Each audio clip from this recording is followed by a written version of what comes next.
tech story. And promised. today, 5, 4, 3, 2, 1. I'm John Miglosh for the WDMA. We're going to talk about destruction and death in media today. Anyway, let's start with Tom Dixon in Will It Blend. This is the very first one. I think he's got a toupee here. But here's the famous, world famous Tom Dixon and CEO of Blend Tech. And we'll just give it a go. This is their very first one.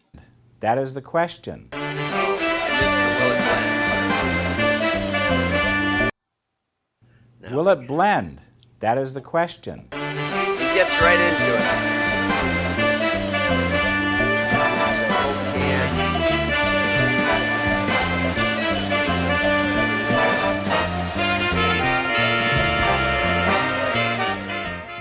I'm going to place approximately 50 marbles in a jar.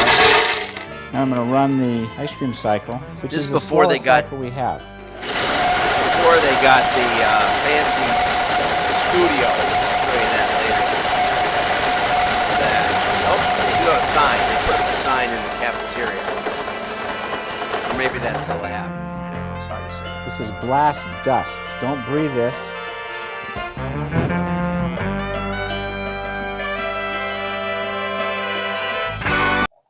Yes, it blends. I think that they didn't have very many that didn't blend. I think that pry bar didn't blend. It did not blend. Oh well, you win some, you lose some. So anyway, let's turn this off and get over to the social media blend story. Okay, the story behind Will It Blend by Kels Goodman, and this is from about 2011. Okay, it's been 6 years since we first posted our Will It Blend episode. And George White was the new marketing director. There's a lot of articles that don't mention George, so I wanted to mention George White. It may be the genius of this whole thing. George got the inspiration to blend marbles and rakes and cans of Coke by watching Tom test the power. So Tom was the CEO, but he loved to play with these things. And durability of blenders by blending 2x4s down to sawdust. Okay, so this was an actual, I guess, a thing they did regularly. They stress tested it with 2x4s. And so George thought, well, let's see what else will blend. So I think we have to credit George. And this is the only article I looked at. I don't know, maybe a half dozen I read. And this was the only one that mentioned George. So I'm glad we found him. If you watch the first 10 or so Will It Blend episodes, you'll see Tom with almost no comedy, no lines, no gags, no sound effects. Basically said, here are some marbles. I think we'll blend these. And then he added the don't breathe this. Now, I have been in the recycling business, and you can check my LinkedIn profile for the 2 patents around recycling fly ash. And one of the things we used to turn fly ash into cement, usable cement, was glass dust. That when they recycle it, they crush it for the most part. And I remember going to the glass plant in Tennessee, I think, and it was just a cloud in there. And I asked them about that, and they said no. Silica, when it is crushed, makes shards, and that's highly toxic. But glass, regular glass, sort of makes spheres. It crushes into spheres. So you're probably okay. Also, I wanted to note that one of the reasons it's really good on marbles and iPhones is that unlike Vitamix, Blendtec doesn't have sharp blades. It smashes stuff. It pulverizes stuff. It works great for ice for that reason. And I bought the peanut butter accessory, and I wanted to make a single margarita in it, and blast the ice. And I made the mistake of putting the ice in and then adding the ingredients, the liquid. And I put the top on it thinking it would seal like the other one does, and it just exploded margarita in the kitchen. My wife was not happy with that. But I looked at the thing a little bit and realized that it was a 4-inch diameter lid on the thing, and that I could get a 4-inch O-ring on eBay for about $5. And I put that on there, and now I can make margaritas. But the key is to first blend the ice cubes and then blend the ingredients gently in with the snow cone that you get. Anyway, so George copied the warning from the marbles video and pasted it into the following episodes. It was an inside joke, but eventually became a staple of the series, okay? And so here's another article from 2011 about the same time. And CEO Tom Dixon grew up putting big engines in little things. He would attempt to blend things like wood, marbles, and golf balls. I'm not sure if that was before George or after. And one day when the company's first marketing director witnessed Tom's testing techniques, he knew they would be marketing gold. See, that's George, but they didn't even mention George. Can you believe that? The marketing director. Let's get some research done here. That's why you watch this show, because you get the inside story with the marketing research. Tom started making videos of the tests and started using more and more obscure items. And since then, 172 million views, and that's gone up, of course. The next article says, I think, 250 million views. And BlendTech, which was mostly for commercial, for bars and things, to make margaritas, all of a sudden started selling to consumers. They got into Sam's Club or Costco or maybe both. They sold a simplified one, which is what we've got. And sales have increased over 1,000%. So the takeaways, asked BlendTech's marketing department, be genuine, create original content that people will love to see. And BlendTech did not hide the fact that the CEO was quirky and liked to tinker with blenders in a way that most people wouldn't. Don't be afraid to have a little bit of fun and show the world that there are real people behind your company name. Now, this is actually probably the best article from LinkedIn about marketing pioneers. 2006. That's not my kind of pioneer, but anyway, the distant past. 26. George Bush was president. Motorola Razr was the phone, and so they did it on the cheap with the look of a late night commercial. Cheesy titles, cheesy music. I agree with that. And instead of a slick, polished pitch man, the star of the show is Tom Dixon, looking slightly uncomfortable to be on camera, I would say. Yes, and here he is. Now, this is the set that they went to later, where they, dolled it up a little bit. Will it blend? That is the question, Dixon says, and pours the marbles. Glass dust, don't breathe this. Yeah, that won't kill you. There's no problem. But here's the important part. The series is remarkable for what it doesn't have. This is why I want you to think about this, okay? Almost more than for what it does. There's no product pitch, no mention of model numbers or prices. There's no touting the benefits and features of the blender. No indication of what you might actually use the blender for in the kitchen. Or even pointing out that the blender is powerful. You don't have to say that when it grinds up a rake or a 2x4. There's not even a call to action. This is the part I love the most, right? It goes against and I would say it's not direct marketing either. It's more like, brand. It's getting the BlendTech name across and making you think when you want a blender and when your blender breaks, because that's really what happens. You buy a blender and you try to do a margarita and the whole thing, we've had a melt.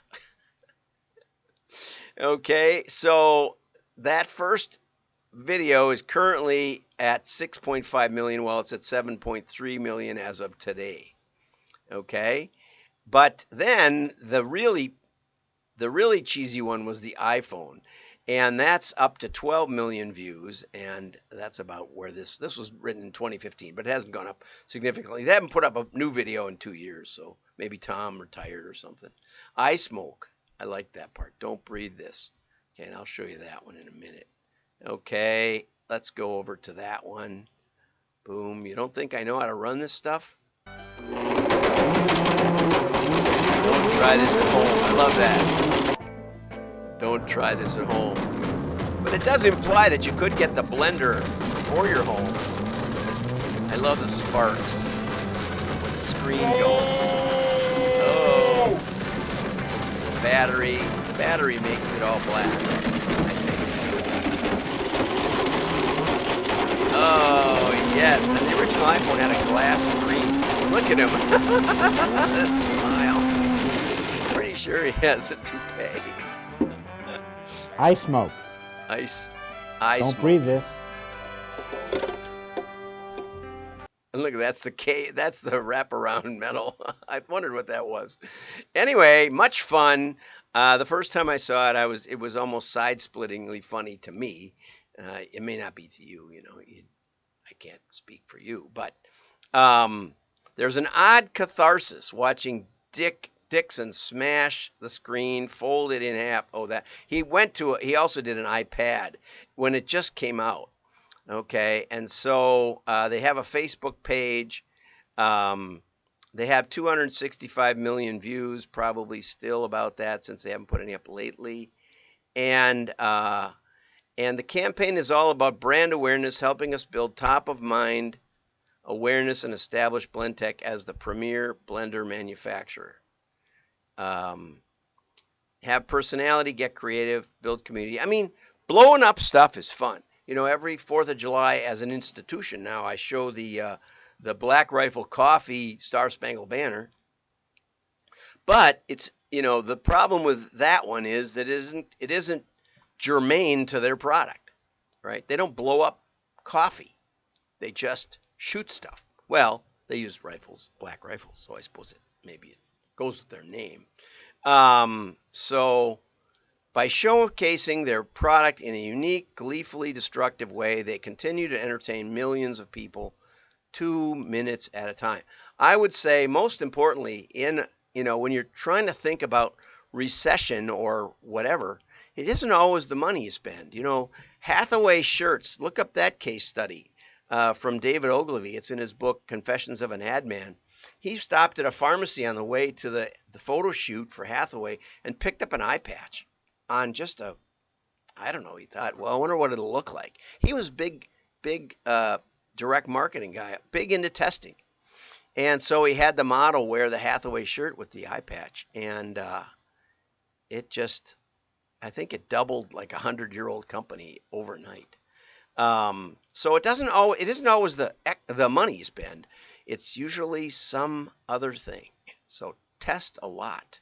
Okay, now I do want to touch on Ritson. This is a long article, but basically he's talking about how the internet, and this was from a few years ago, about 5 years ago, would be the end of everything of advertising as we know it. Okay, he says that haunts every possible marketing moment.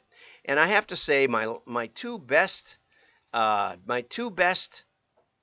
videos in the last 2 months. One was Do This or Die, and another one was Direct Mail is Not Dead. And both of those had about 1,700 impressions, which is, for me, good. And so the death theme is often the first thing that anybody says in articles about direct mail. The end of advertising as we know it, if you Google that, you'll find a 2000 series of inane conference presentations from the 90s. You'll find a best-selling book from 2000 and a series of inane conference presentations from the 1990s, right? I never believed that, and I stuck with mail probably to my detriment. But Ritson says advertising has evolved, but a surprising amount hasn't changed at all. And, I would just point to the way Blendtec used YouTube as a purely brand promotion, right? There was no customization, right? There was no personalization. There was no segmentation. It was just a nutty commercial that wasn't even a commercial. It was just a nutty video. And they just kept capitalizing on it. I think the very first marble one was the number one. In those days, they would say, "Here's the number one watched video from last week," and it would be a thing when YouTube was new. The end is very much nigh, and so Forrester in 2017 said advertising is going to die because we just don't have any tolerance for interruptions. Okay. And we all know that we get interrupted by our email, we get interrupted by our advertising around on our websites. I can't tell you how many ads I watched already today because I can't remember any of them. The small, uncomfortable corner of experience where advertising lives and occasionally emerges from to occupy your consciousness for a few tantalizing moments of engagement. He goes on to say, basically, the only people who really think people pay attention to advertising are advertising people. And because we don't like interruptions, there's going to be the end of advertising. It will not stand. Okay? Next big bump for digital media is the fact that this is singularly inappropriate context to try and interrupt a user's experience for even a second, they said. Okay? So there's a reason that you need to show an average digital display, the average digital display to 2,000 people before one of them will click on it, which is okay when it's, when it's a penny per banner ad or something. Now that it's, I think the average click, it costs you something about $5 and you got a 50% bounce rate, something like that. I got that from Adweek. Humans evolved at a glacial pace, but technology with value is always in demand. Mark Zuckerberg's vision, he too claimed an end to advertising, was engaging organically with consumers in conversation as equals. Though that didn't actually work. And now Facebook has got a bunch of regular ads that look just like display ads of the last 100 years or so. Not only is the digital consumer pretty much out of bounds from an attention point of view, the device she's using is equally uncooperative. And so then the ancient technology of interruption sits uncomfortably in the age of digital media. Then he gets into TVs, that will be the end of radio and all this. But what's really funny is, here's his basic conclusion. The passivity of TV audience ironically makes it far more immune to the interruption issue. Because you're just sitting there and you don't feel like getting up unless you have to do your duty, or you have somebody to talk to. He spent, apparently as a research project, he spent hours and hours and hours watching people watch TV. And so the ad world wanted to know what was the main factors of attention to the ads playing on the TV, and basically was there anything else to do? Was there anyone in the room to talk to? And those were the main factors. So anyway, it's a good article. He also cites they can't be bothered to change the channel because the remote is over there, so they endure. And so that's why TV continues to have practical advertising benefit. Anyway, he also alludes to the death of marketing cliches, which is an excellent read. I'll put both of these up there for you. Have a great day. Like and share. Your friends will know you're smart. Bye-bye. We got a great one tomorrow from Gunderson. I'll get to that for sure. Okay?